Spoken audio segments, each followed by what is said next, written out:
And I think this is what it comes down to when you talk about the Chiefs and you talk about this Super Bowl victory, trying to put it into context. All year we've been trying to figure out who the Chiefs are. You know, in the beginning they're Super Bowl favorites. Then they're going through a slump. Then they're like, oh my God, they're getting beat at home by the fucking the Raiders late in the season, who completed 0 passes for 3 quarters. You're like, oh, the sky is falling.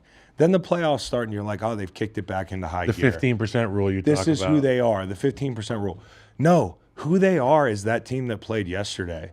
The team that Blake Watson drops the ball, that Pacheco fumbles again, that MVS catches the ball on 2nd and 4 when you're in field goal range almost and runs backwards. That was like one of the most people talking about the game being rigged. That's when you rigged. think Madden is broken. Yeah, the guy keeps going backwards. But I'll tell you this. They were good enough to win despite all that. And like if you want to contextualize who this team was, they were very imperfect champions. But they're champions, and what allowed them to be champions was not only the quarterback, who we're going to talk about and try to put his performance and his career in context, but the 3 phases. And I'm talking about not just special teams, because both special teams played well, but I'm talking about the offensive coordinator against the defensive coordinator, Andy Reid against Steve Wilks, having things to dial up and key down. And Matt Nagy. A lot of that read option stuff, Matt Nagy salivates when he gets the right front and he has the right quarterback. And I saw it firsthand with Mitch. He would let Mitch kind of have free reign on the read option stuff. And they don't show a lot of that stuff to see them do that in the biggest moment, and they just say, hey, Pat, shit is cloudy out there.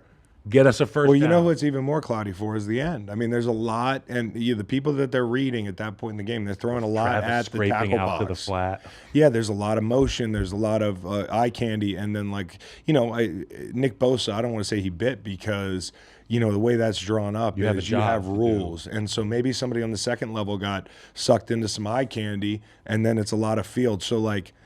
Offensive coordinator Matt Nagy helping out, Andy Reid calling the plays. Against Steve Wilks, who, the reason that airplanes are so easy to fly now is because they're on fucking autopilot. That's the way it should have been for Steve Wilks. Okay, 4-man rush is working. This Pats Giants formula is working. Ironically, Spags is the D coordinator for those runs. Wilks took his hands and put them on the wheel before it was time to land the plane. Like, why are we sending the house? I'll give you a perfect example. Even Tony groaned. The Rashee Rice 3rd down, where they leak him out into the flat. I think they traded the back. I'm not sure. But either way, the back was opposite the blitzer. And if you're an edge blitzer, oftentimes your job is to pick up the free runner, the peel guy. It was so surgical. He had the blitz look early. He was able to get into the check. Do you think Patrick Mahomes and Andy Reid are not going to have the right check? And do you think they're not going to be so surgical and exact that, McKinnon's going to wait? I think it was McKinnon, actually. I think it said Rice. McKinnon's going to wait for that blitzer to clear so he was activated the night before the Super Bowl. And he was such a big deal. And we've talked about him on the Greenlight Pod a lot. To get that free release versus blitz, like that's what they're going to have dialed up.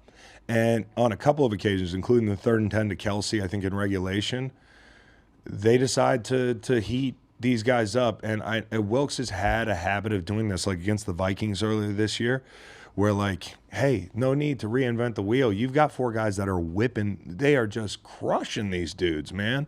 So they won, right down to the return motion to win the Super Bowl. It's the same motion that gave the Eagles hell a calendar year ago twice. Corn dog, is that what they call it? They call it. He calls everything food, huh? Corn dog. No. And then you go. I don't know why they call it. And then you go to Shanahan, and Shanahan, I think, is a great play caller.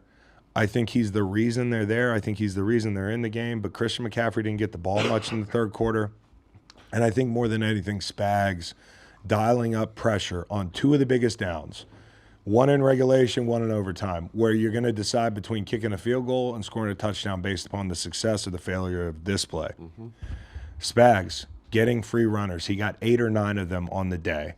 Nobody's better at generating free runners than Steve Spagnuolo. Lulling somebody to sleep in protection and then sending it right by their ear hole, like when they look down and check their Twitter. Like, oh shit, coming into your bank. McDuffie in regulation on what was the biggest 3rd down of the game because they were down a timeout.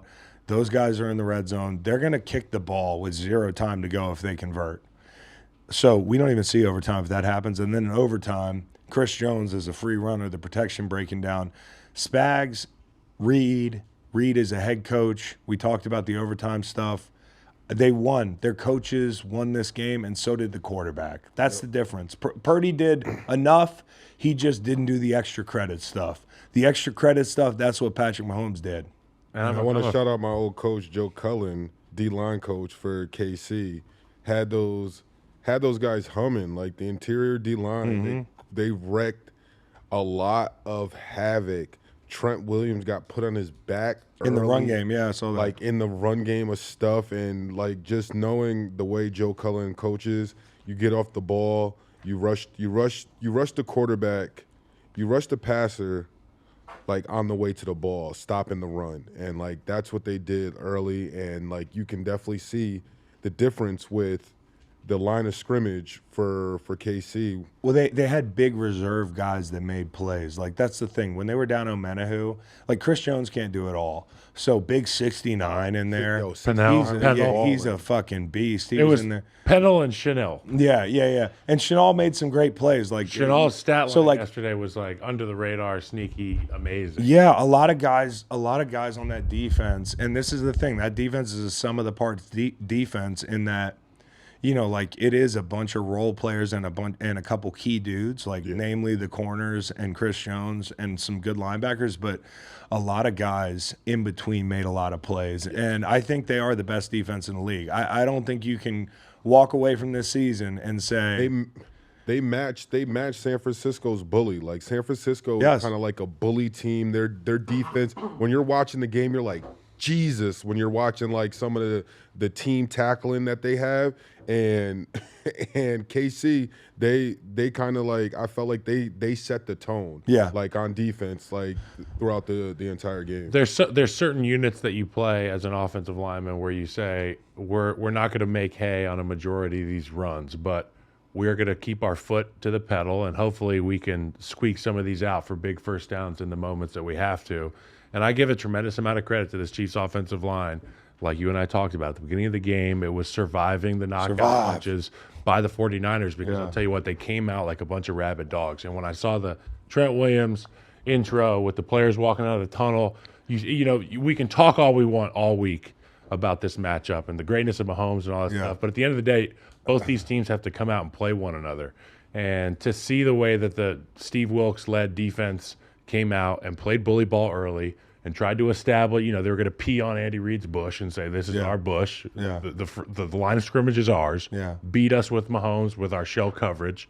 And to your point, it was sketchy at best to see Steve Wilks bring all that pressure in those key downs and put the ball in Mahomes' hands. Because, look, the question we have about any quarterback in the league not named Mahomes is he going to make the right throw in time under pressure?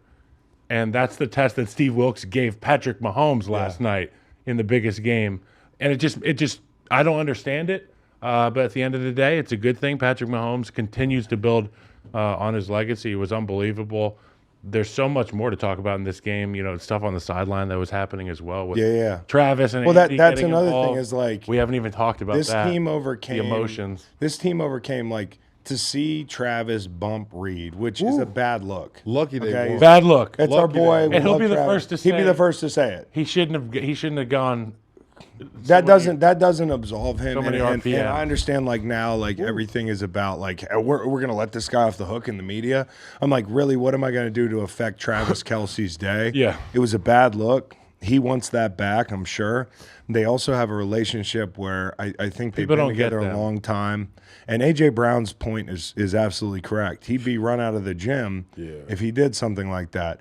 But, you know, special players get special treatment sometimes, and special groups of people that have been together a long time, you give a little bit more leeway. I don't know what would come of this that would satisfy people. You know, it's like, are we just going to make it the first take talking point for a week after a Super Bowl like that? Had they lost, that would be the lasting impression. Rashee Rice jawing at Patrick Mahomes on the sideline, like, buddy, this is a Super Bowl. You're mad about not getting the ball or something? Like, we're trying to win this game. So they were not perfect yesterday. All these things. And I think for Mahomes to overcome that, I don't know that Tom Brady wins this game. Like, since we're doing the Brady and Mahomes thing, so much of what Mahomes had to do yesterday was finding time with his legs. He had to become like it wasn't quite the Tampa Bay Super Bowl where he had no time.